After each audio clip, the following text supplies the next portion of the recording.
The first sprinkler head coughed once, spat out 3 drops of brown water, and went silent. 300 guests froze beneath the chandeliers of the Whitcomb Foundation Gala. On stage, a velvet curtain smoldered from overheated lights. Smoke crawled upward, slow and certain. A man in a borrowed server's vest pushed through the crowd with a brass key in his fist. "Stop him!" someone shouted. Celeste Whitcomb turned from the front table. She was the kind of woman who could calm investors, command reporters, and make an entire ballroom wait for her next word. But now fear cracked through her perfect expression. "Sir," she snapped, "step away from that panel." The man did not look at her. His eyes were on the red emergency cabinet, the pressure gauge, and the chained valve behind the flowers. "The main valve is closed," he said. Vincent Hale, the event director, forced a laugh. "Impossible. We passed inspection this morning." The man slid the brass key into the cabinet lock. A security guard grabbed his shoulder. "You heard MS Whitcomb," the man turned, calm as stone. "Then ask your inspector why the tamper seal is in his pocket." The room went silent except for the crackle of the burning curtain. Celeste stared at him. "Who are you?" He opened the cabinet and reached for the valve. "Samuel Pike," he said. "Engine Company 17, retired captain." Then the fire alarm finally screamed. Before we return to how a single dad in a server's vest became the only person who understood the danger in that room, remember this. Some people are not quiet because they know nothing. Some are quiet because they know exactly what panic costs. Stay with this story, because one small brass key, one failed sprinkler, and one father's promise would expose what money had hidden above the ceiling tiles. 6 hours earlier, Samuel Pike stood behind the Whitcomb Grand Hotel, tying a black bow tie with hands that had once pulled people out of smoke. The bow tie was too tight. The vest was too short. The shoes pinched. He looked less like a man attending a gala and more like a man trying to survive one. His daughter, Nora, sat on the curb with a backpack against her chest. She was 9, serious-eyed, and old enough to know when bills were late. "You look uncomfortable," she said. Samuel smiled. "This bow tie was designed by someone who hates breathing." Nora laughed, then looked toward the service door where workers carried flowers, ice, gold chairs, and trays of glassware. "Are you serving rich people food?" "Tonight, I'm carrying plates, staying invisible, and coming home with rent money." "You were never invisible before." His smile faded. "People see what they expect to see." Nora opened her backpack and pulled out a folded drawing. It showed a red fire truck and a tall man beside it. On the helmet, she had written Captain in yellow crayon. "I found this in the closet," she said. "Mom kept it." Samuel looked away. His wife, Elise, had kept every drawing Nora made. After she died, Samuel packed them in a box and told himself he would open it when he felt stronger. Years passed. He still did not feel stronger. "Put it back," he said softly. "I didn't bring it to make you sad. I know." "You saved people." Samuel crouched in front of her. "Tonight, I need to save us from an eviction notice. That matters too." A staffing supervisor waved from the door. "Samuel Pike? You're late." He kissed Nora's forehead. "Stay with Mrs. Alvarez until choir call. Homework first. Fractions are a personal attack. Fight bravely," she smiled. As he walked away, she called, "Dad?" He turned. "Mom would still call you Captain." Samuel swallowed the ache and went inside. The hotel was marble, orchids, and polished control. Staff moved silently beneath chandeliers. The ballroom glittered with silver tables, a charity auction stage, velvet curtains, and a children's choir platform. Celeste Whitcomb stood at the center with a tablet in one hand and a headset in her ear. She was the foundation chairwoman, wealthy, respected, and feared for missing nothing. "No cables visible," she told Vincent Hale. "No blocked aisles. The scholarship children enter before the press, not after." "They are not props. Handled," Vincent said smoothly. Samuel passed with a rack of plates, not staring. But old habits lived in the body. He noticed exits first. One was narrowed by a floral arch. He noticed stage lights angled too close to velvet. He noticed cords under a rug. He noticed a decorative flower wall placed in front of the fire riser cabinet. Then he noticed the pressure gauge through the flowers. The needle sat too low. Not dead, not safe. Low enough to be ignored by someone who wanted the evening to go smoothly. Samuel set down the plates and returned with an empty tray, pretending to wipe a table. A young technician crouched near a fog machine. "Who signed off on sprinkler pressure?" Samuel asked. The technician barely looked up. "Hotel engineering." "That gauge is low. I'm sound, not fire safety." "It is fire safety." Vincent appeared beside him. "Staff are not allowed to wander the ballroom." Samuel kept his voice even. "Your sprinkler pressure is low. The valve may be partially closed. We had a licensed inspection at 9 this morning." Then he missed it. Vincent smiled without warmth. "You're a temp server, and that cabinet is blocked." Celeste approached, catching the last words. "Is there a problem?" Vincent sighed. "A temporary staff member is questioning building safety." Samuel turned to her. "Ma'am, I think the riser needs to be checked before doors open." Celeste looked at the flower wall, then at his cheap vest and worn hands. "Vincent?" "Cleared by Marsh and Vale Safety Consulting," he said. "Same firm half the city uses." Celeste faced Samuel. "Thank you for your concern, but tonight is not the night for staff to improvise expertise." "I'm not improvising." Her voice cooled. "Then stay in the role you were hired for." A few workers had stopped to listen. Samuel felt their eyes and the old humiliation of being dismissed by someone who thought a uniform created truth. He wanted to tell her he had led crews through 3 alarm fires. He wanted to say he had trained departments on sprinkler failures after the Lawson Street disaster. He wanted to say he knew what a silent system could cost because it had already cost him his wife. Instead, he pointed to the roses. "Move those away from the cabinet." Celeste's jaw tightened. Vincent said, "Back to the kitchen." Samuel nodded once. Not surrender, control. By evening, guests arrived in waves of perfume, diamonds, and camera flashes. Celeste greeted donors beneath the chandelier. Her foundation funded shelters, clinics, and scholarships, and the Gala was her crown jewel. Nora entered through a side corridor with Mrs. Alvarez's church choir. She wore a simple navy dress and carried sheet music. "Dad," she whispered when she saw him, "the bow tie is still winning. It's a strong opponent." Before he could say more, Vincent appeared. Children to the green room. No family visits in service corridors. Samuel's jaw tightened, but Nora squeezed his hand and followed the choir. As she passed, she whispered, "Fight bravely." That was when Samuel heard it. Not an alarm. A dry metallic tick behind the wall. A check valve chattering because pressure was wrong. He stopped a hotel engineer carrying a toolbox.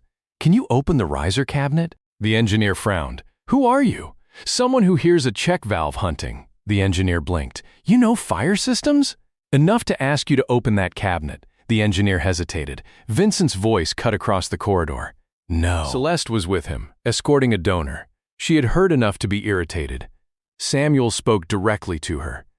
"If that valve is closed, your sprinklers will not activate." The donor looked alarmed. Celeste smiled tightly at him, then turned to Samuel. "You are alarming guests." "Not yet," Vincent snapped. "This is harassment." "No," Samuel said. "Harassment is blocking a fire cabinet with flowers because it ruins a photograph." The donor stepped back. Celeste's cheeks colored. "Mr. Pike," she said, reading his name tag. "You are done for tonight." Samuel saw Nora stopped at the green room door. She had heard enough to understand only that adults were making her father look small. He took off his serving apron and laid it over a chair. "Then let the record show I warned you before the room filled." Vincent laughed. "The record? This isn't a courtroom." Samuel looked at the security camera above the hallway. "No," he said. "It's better. It's time-stamped." Celeste's expression flickered. She understood the implication. But the program had started. The lights dimmed. Applause rolled from the ballroom. Cameras were live. A children's choir waited to sing. Celeste chose the event. "Escort him to the staff exit," she said. A security guard placed a hand near Samuel's elbow. Samuel walked without resisting. Pride was not worth frightening his daughter, but halfway down the service corridor, he smelled heat. Not smoke yet, heat. Electrical insulation warming behind velvet. He stopped. "Move," the guard said. Samuel looked toward the ballroom ceiling. Stage lights had been pushed closer to the drapes. The fog machine added humidity but no cooling. A cable bundle under the rug fed too many fixtures. Then a thin ribbon of smoke curled above the curtain. Samuel ran. The guard shouted behind him. In the ballroom, Celeste stood at the podium. "Every child deserves someone who sees their worth before the world does," she said. Samuel burst through the side door as the choir stepped onto the risers. Nora saw him first. Dad? Samuel pointed to the stage manager. Cut power to the left tower. Now, the manager stared. Who let you back in? The edge of the curtain flashed orange. Guests gasped. A waiter dropped a tray. The orchestra stumbled into silence. Celeste turned from the microphone. For one impossible second, everyone waited for the building to protect them. The sprinkler above the stage shivered. It spat 3 brown drops. Then nothing. Samuel's face changed. Not fear, recognition. He grabbed a silver pitcher from a table and threw water onto the bottom of the curtain, buying seconds. Everyone away from the stage, he shouted. Calm walk. South exit first. Do not run. Vincent rushed at him. You are not authorized. Samuel caught his wrist and saw red plastic pressed into his palm. A torn tamper seal. His voice dropped. What did you close? Vincent jerked back. Let go of me. Celeste saw the seal. So did the camera operator, who had turned toward the commotion. Samuel moved toward the floral wall. Open the cabinet. Vincent blocked him. Security! The alarm began pulsing, but no water came. Smoke thickened. The choir director hurried children down the risers. Nora stumbled on the bottom step. Dad! That sound cut through everything! Samuel grabbed the brass key, tied to a centerpiece card that read Keys to the Future. Everyone thought it was decorative. He had noticed the scratches on its teeth earlier. It was an old fireman's access key. He snapped the ribbon, shoved aside the roses, and opened the red cabinet. Inside, the truth waited. The main control valve was chained nearly shut. The gauge was almost flat. A supervisory wire had been bypassed with a jumper clip. A system built to scream had been taught to whisper. The young technician stared over his shoulder. Oh my God, Samuel pointed. You, kill stage power. You, clear chairs from the south exit. You in blue, take the children through the kitchen corridor. No one asked who gave him authority. Authority had entered his voice like it had never left. Celeste stepped beside him, shaken. Can you restore it? If the pump holds. Vincent backed away. Samuel barked, don't let him leave. The security guard froze, then grabbed Vincent's sleeve. Samuel gripped the valve wheel. It fought him, stiff with neglect. Rust flaked under his hands. For 1 second, he was back in another building, another night, with smoke pushing down a hallway and a sprinkler system that failed too late. Then Nora shouted again. He braced 1 foot against the wall and turned the wheel. Once. Twice. The pipe groaned. The gauge jumped. Above the stage, the first sprinkler head burst alive. Then the second. Then the whole line opened like rain. Water hammered the burning curtain and knocked the smoke down. Guests cried out as cold spray soaked tuxedos, gowns, flowers, checks, cameras, pride, and secrets. Samuel held the valve open until the fire was beaten flat. Only then did he step back. His shirt was soaked. His hands were red. His borrowed vest hung crooked from one shoulder. Celeste stared at him, water dripping from her hair. Who are you? She asked. Samuel looked at Nora, safe in the choir director's arms, then back at Celeste. Someone you should have listened to. The fire department arrived within minutes, but the worst was over. Guests stood outside beneath the hotel canopy, wrapped in table linens and emergency blankets. Reporters who had come to film generosity now filmed smoke fans, wet gowns, and firefighters carrying equipment into a luxury ballroom. Samuel sat on a stone planter with Nora pressed against his side. Are you hurt? He asked for the 5th time. No, she said. Are you? No, you're lying. A little. She took his hand and saw the torn skin across his palm. You sounded different in there. He watched firefighters move through the lobby. I used to sound like that every day. A fire marshal came out holding the red tamper seal in an evidence bag. She was broad-shouldered, gray-haired, and all business until she saw Samuel. Sam Pike? Samuel stood. Her face softened. I thought that was you. Celeste heard it. So did everyone close enough to pretend they were not listening. The marshal shook Samuel's hand carefully. Captain, it's been a long time. Celeste's breath caught on the title.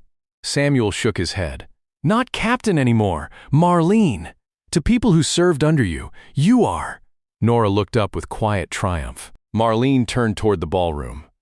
My crew says you found a chained valve, bypassed supervisory line, blocked cabinet, low pressure, and ignition near stage drapes. Yes. And you warned them before ignition. Samuel glanced at Celeste. More than once. Marlene's expression hardened. Who controlled event safety? Vincent stood between two security guards, pale and soaked. Celeste looked at him, and the trust she had placed in titles died in public. "Vincent," she said, "tell the marshal what you told me this morning." Vincent swallowed.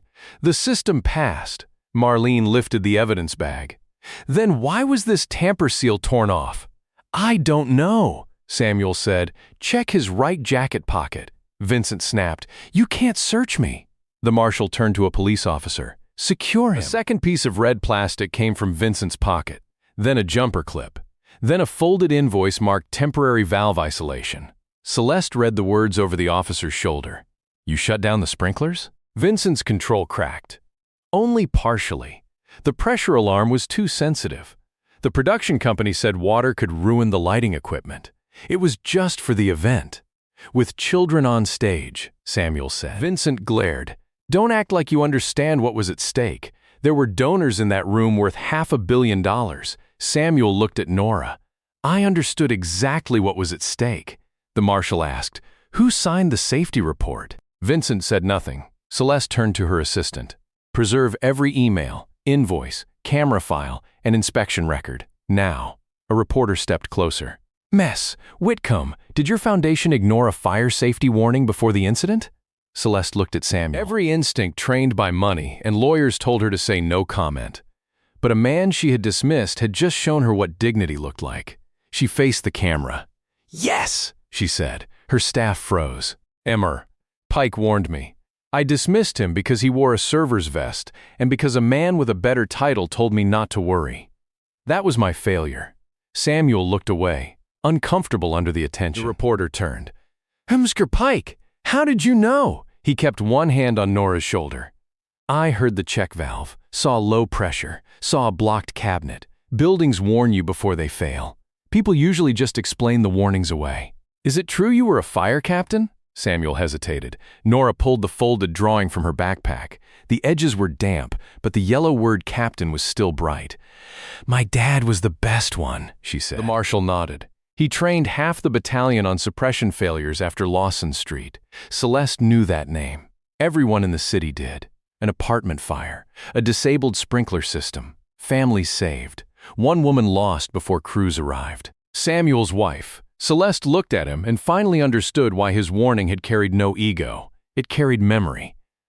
"I didn't know," she said quietly. Samuel answered, "You didn't ask." By midnight, the gala was over in every way except the consequences. The ballroom floor was flooded. The curtain was ruined. Flowers floated in silver bowls. Donor cards bled ink across white tablecloths. The expensive room looked humbled, washed clean by the system it had tried to hide. Vincent Hale was taken out through a side entrance after investigators documented the bypassed alarm line and chained valve. His consulting firm suspended him before morning. Within a week, the city opened a review of venues that had used his company. 2 contractors lost licenses.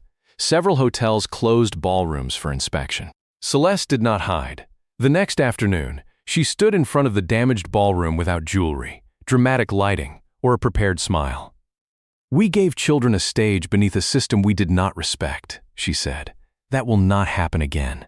She announced independent fire safety audits for every school, shelter, and community center her foundation supported. No naming wall, no gala applause, just valves, alarms, exits, sprinklers, and people who deserve to leave buildings alive. Then she asked Samuel to join the advisory board. He said no. They were alone in the lobby after the press left. "May I ask why?" Celeste said. "Boards talk too long, for the first time since he met her." She laughed softly. "What would you suggest instead?" "Inspections, training, real drills, and when a janitor, cook, teacher, guard, or kid says something is wrong, check before you dismiss them." "Would you lead that?" Samuel looked through the glass. Nora sat outside eating a muffin a hotel chef had given her. "I can do 2 days a week," he said. "After school pickup." "After school pickup is non-negotiable?" "Completely." "Then 2 days a week." She extended her hand, then stopped when she remembered his bandage. Samuel shook it anyway. A week later, he stood in a community center basement with a flashlight, a clipboard, and 12 building managers who expected a lecture and got a lesson. He showed them how to read a pressure gauge. He showed them a cut tamper seal. He showed them why you never block an emergency cabinet with flowers, storage boxes, or anything beautiful enough to become dangerous. One manager raised his hand. "Captain Pike, what if the owner doesn't want to pay for repairs? Put it in writing. Keep a copy. If they still won't listen, call someone who can make them listen." A young custodian in the back asked, "What if they say it's not your place?" Samuel's gaze softened. Safety is everyone's place. That evening, he picked Nora up from school in his old truck with the cracked dashboard and stubborn heater. She climbed in, buckled up, and studied him. "You look different," she said. "Do I?" "Less folded," he smiled. "That's a strange sentence. You know what I mean," he did. For years, Samuel had worn ordinary life like a coat pulled tight against weather. He had told himself humility meant disappearing, but humility was not silence when danger spoke. Nora handed him a new drawing. This one showed a ballroom under sprinkler rain. A man stood beside a red cabinet with one hand on a valve. Beside him stood a little girl in a navy dress. Under the picture, she had written, "My dad listened when nobody else did." Samuel stared at it for a long time. "Can we put it on the refrigerator?" she asked. His voice came out rough, front and center. The fire marshal's final report arrived a month later. It stated that Samuel Pike's intervention had prevented a potentially catastrophic event.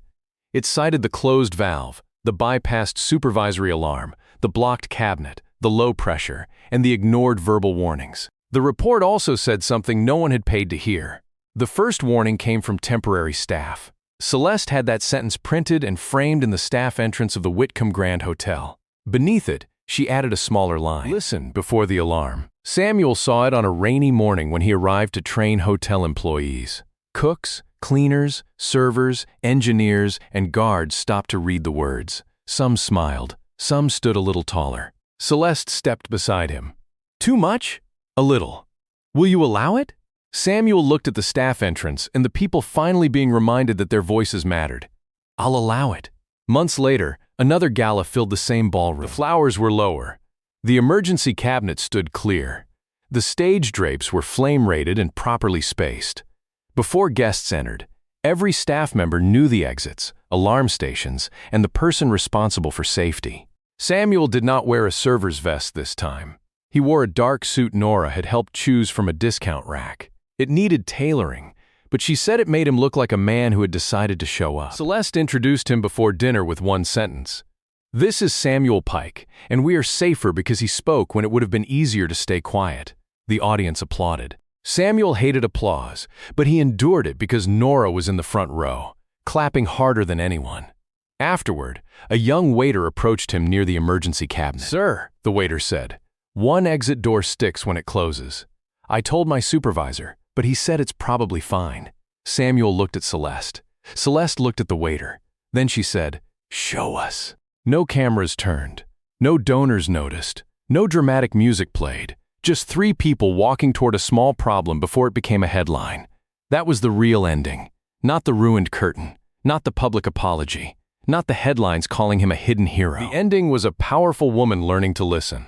A young worker learning his voice mattered. A little girl seeing her father stop hiding from the word captain. And Samuel Pike, single dad, former fire captain, walking calmly toward a problem because that was what he had always done. He did not need revenge. He did not need the room to bow. He only needed the valve open, the exit clear, and his daughter to know that quiet strength was still strength. When Nora asked on the ride home if he missed the firehouse, Samuel watched the road shine under streetlights. "Sometimes," he said.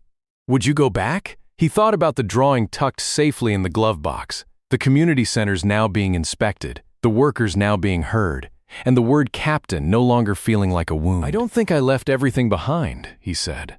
"I think I just had to remember what was still mine." Outside, the city moved under soft rain, every building full of strangers trusting alarms they never noticed, exits they never counted, and pipes hidden above beautiful ceilings. Samuel Pike was not loud. He was not rich. He was not trying to prove anything. But when people looked past the vest, the old truck, and the tired face of a father doing his best, they saw what had been there all along. A man who knew the cost of silence. A man who listened to small warnings. A man brave enough to turn the valve.